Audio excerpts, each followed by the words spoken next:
Morning debate నేను సునీత. మంత్రి కొండా సురేఖను బర్తరఫ్ చేయాలన్న కాంగ్రెస్ క్రమశిక్షణ కమిటీ సిఫార్సులపైన ఇప్పుడు దుమారం రేగుతోంది. మంత్రి కొండాను మాత్రమే తొలగిస్తే తీవ్ర విమర్శలు వస్తాయని ప్రణాళిక సంఘం ఉపాధ్యక్షుడు చిన్నారెడ్డిని కూడా తొలగించాలని క్రమశిక్షణ కమిటీ అయితే సిఫార్సు చేసినట్లు ప్రచారం జరుగుతుంది. క్రమశిక్షణ కమిటీ నివేదికతో ఇప్పుడు బంతి ఏఐసిసి కోర్టుకు చేరింది. ఏఐసిసి అధ్యక్షుడు మల్లికార్జున ఖర్గే, రాహుల్ గాంధీ, కేసీ వేణుగోపాల్, మీనాక్షి నటరాజన్ చేతుల్లో ఇప్పుడు కొండా సురేఖ భవితవ్యం అయితే ఉంది. అధిష్టానం ఎలాంటి చర్యలు తీసుకుంటుందనే టాక్ అయితే ప్రస్తుతం నడుస్తుంది. ఇదే అంశంపై ఇవాల్టి డిబేట్ లో మనం డిస్కస్ చేయబోతున్నాం. ఇవాల్టి డిబేట్ లో మనతో పాటు పార్టిసిపేట్ చేస్తున్నారు గర్రెపల్లి సతీష్ గారు, బీఆర్ఎస్ నుంచి మనతో పాటు స్టూడియోలో అందుబాటులో ఉన్నారు. అండ్ అదేవిధంగా మిద్దెల జితేందర్ గారు కాంగ్రెస్ నుంచి, అండ్ అదేవిధంగా సురేష్ యాదవ్ గారు బీజేపీ నుంచి కాసేపట్లో జాయిన్ అవుతారు. పాపారావు గారు రాజకీయ విశ్లేషకులు, ఆయన కూడా మరి కాసేపట్లో జాయిన్ అవుతారు. అందరికీ వెరీ గుడ్ మార్నింగ్ అండి. జితేందర్ గారు మీతోనే స్టార్ట్ చేద్దాం. గుడ్ మార్నింగ్ జితేందర్ గారు. గుడ్ మార్నింగ్ అండి. ఎస్, సో చూస్తున్నారు క్లియర్ గా అటు మంత్రి కొండా సురేఖను కాంగ్రెస్ పార్టీలో ఏకాకిం చేసేస్తారు. అందరు కలిసి కొండా సురేఖను టార్గెట్ చేస్తున్నారు కావాలని చెప్పేసి. గతంలో సీఎం ని చాలా మంది కూడా తిట్టారు, దూషించారు అన్న సందర్భాలు కూడా ఉన్నాయి. కానీ ఇక్కడ కొండా సురేఖ అనలేదు, తన కూతురు అనింది. కానీ దీనికి సంబంధించి కొండా సురేఖనే టార్గెట్ చేస్తున్నారు. ఏంటి అసలు, ఎందుకు కాంగ్రెస్ లో పూర్తిగా కొండా సురేఖ ఏకాకి కావాల్సి వచ్చింది? ముందుగా మీకు ప్యానెల్ ఉన్న వారందరికీ నమస్కారాలండి. కొండా సురేఖ ఏకాకి కావడం ఏంటండి? ఆమె ఏకాకి లాగా కావడానికి ప్రయత్నం చేసింది కాబట్టి ఆ రకంగా అవన్నీ జరిగాయి. కాబట్టి ఇక్కడండి ప్రజాస్వామ్య దేశం ఇది. కొంత కాంగ్రెస్ పార్టీలో ప్రజాస్వామ్యం ఎక్కువ. ఆ ప్రజాస్వామ్యాన్ని ఎక్కువ కూడా చేస్తే ఇటు ఎంతో కష్టపడి ఉన్నటువంటి కార్యకర్తలు ప్రభుత్వాన్ని ఏర్పాటు చేసినప్పుడు ప్రభుత్వాన్ని పరిపాలిస్తున్నప్పుడు పార్టీ పెద్దలు గాని, అదేవిధంగా ప్రభుత్వాన్ని పరిపాలిస్తున్న పెద్దలు గాని జాగ్రత్తగా ఉండాలి. ఇప్పుడు ఒక అత్యున్నతమైనటువంటి స్థానంలో ఉన్నటువంటి వాళ్ళు ప్రథమ పౌరుడు గవర్నర్ తర్వాత ముఖ్యమంత్రి కదండి మన రాష్ట్రానికి. ఆ ముఖ్యమంత్రికి సంబంధించినటువంటి వ్యక్తిని మన ఒక మంత్రి బాధ్యత గల ఒక మంత్రి కూతురు మరి ఆ విధంగా మాట్లాడడం అనేది కళ్ళు నెత్తికెక్కిన అనే విధంగా ఆ విధంగా మాట్లాడడం అనేది సరికాదు. ఇప్పుడు పార్టీలో ఎంతో మంది, ఇప్పుడు నేను 43 సంవత్సరాల నుంచి పార్టీలో పనిచేస్తున్నాను, ఒక చిన్న వయసు నుంచే పనిచేస్తున్నాను. అట్లా ఒక్కొక్క కాన్స్టిట్యున్సీకి ఎంతో మంది కష్టపడి సంవత్సరాల తరబడి అనేక రకాలుగా ఆస్తులు కోల్పోయి మరి వయసులు కోల్పోయి పనిచేస్తున్నామండి ఇక్కడ. కాబట్టి పార్టీలో ఒక క్రమశిక్షణ, ఒక సిద్ధాంతం, సిస్టమ్ ఉంటేనే కదండి ఏ పార్టీ అయినా మనుగడ చెందుతుంది.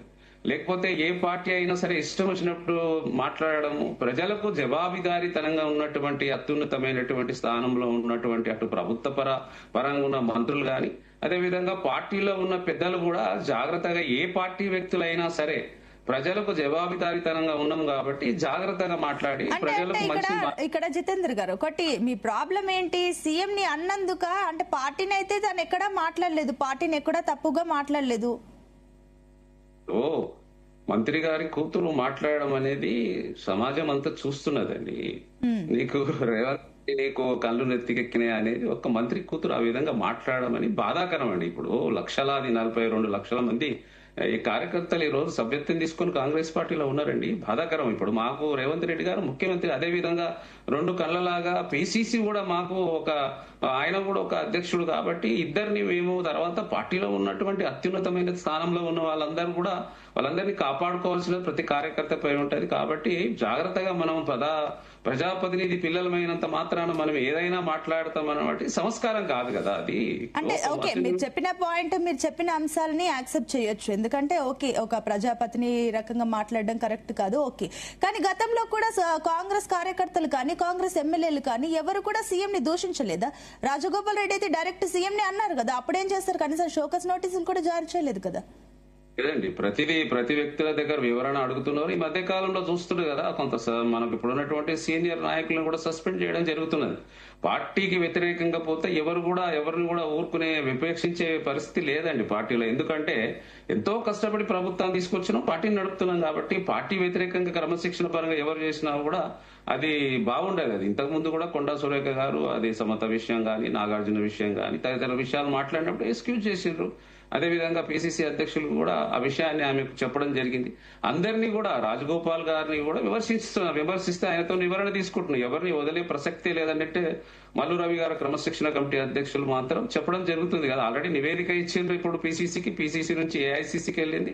ఏఐసిసిలో నిర్ణయం తీసుకుంటారు. ఎందుకంటే ఈ పెద్ద పార్టీ అండి భారతదేశంలో ఈ రోజు స్వతంత్రం తెచ్చినటువంటి పెద్ద పార్టీ ఇన్ని సంవత్సరాల నుంచి దాదాపుగా 80 సంవత్సరాలకు వస్తున్నది. 80 సంవత్సరాల నుంచి ఇటు ప్రభుత్వం కానీ పార్టీ కానీ ప్రజలకు పెద్ద ఎత్తున పనిచేస్తుంది పార్టీ. కాబట్టి క్రమశిక్షణ అనేది ఉండాల్సిందే ఇది. కాబట్టి ఆ క్రమశిక్షణ పరంగా అందరినీ ఎవరిని కూడా వదిలే ప్రసక్తి లేదు. అది దాని విషయంగా పార్టీకి ఉన్నటువంటి మహేష్ కుమార్ గౌడ్ గారు ఓపెన్ గా చెప్తున్నారు. పార్టీ వ్యతిరేకంగా ఏమైనా కూడా మాట్లాడొచ్చు. ఇప్పుడు నేను పిఐసి మెంబర్ నండి, నేను పొలిటికల్ అఫైర్స్ కమిటీ మెంబర్. నేను కూడా ముఖ్యమంత్రి మంత్రులు పార్టీ పదవులు అంతా కూర్చుంటాం. ఆ ఫోరం మీద మాట్లాడుకోవడానికి మేమందరం మాట్లాడతాం. ముఖ్యమంత్రి గారికి చెప్తాం, సార్ ఇది విధంగా ఉందని ముఖ్యమంత్రి గారు అని చెప్తాం. మంత్రులు చెప్పుకునే అవకాశం ఉంది.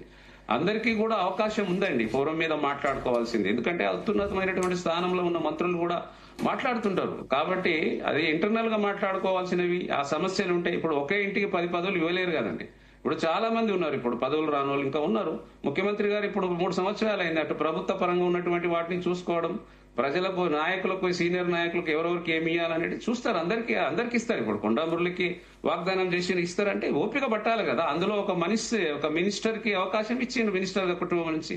మిగతా అందరికి ఒకటే రకంగా ఇస్తే మరి మిగతా వాళ్ళు ఏం చేస్తారండి. కాబట్టి సమయానుసారం సమయం బట్టి పనిచేసుకోవాల్సిన అవసరాలు ఉన్నాయి. కాబట్టి ఆ విధంగా చేసుకోవాలి.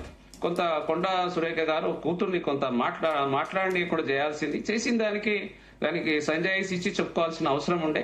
కాబట్టి ఏకాకి ఎవరిని ఎందుకు చేస్తారండి. ఇప్పుడు ఏకాకి కావడానికి ప్రయత్నం చేస్తే ఏకాకి అయిపోతారు. కాబట్టి అది కరెక్ట్ కాదన్నట్టుగా మేమంతా భావిస్తాం.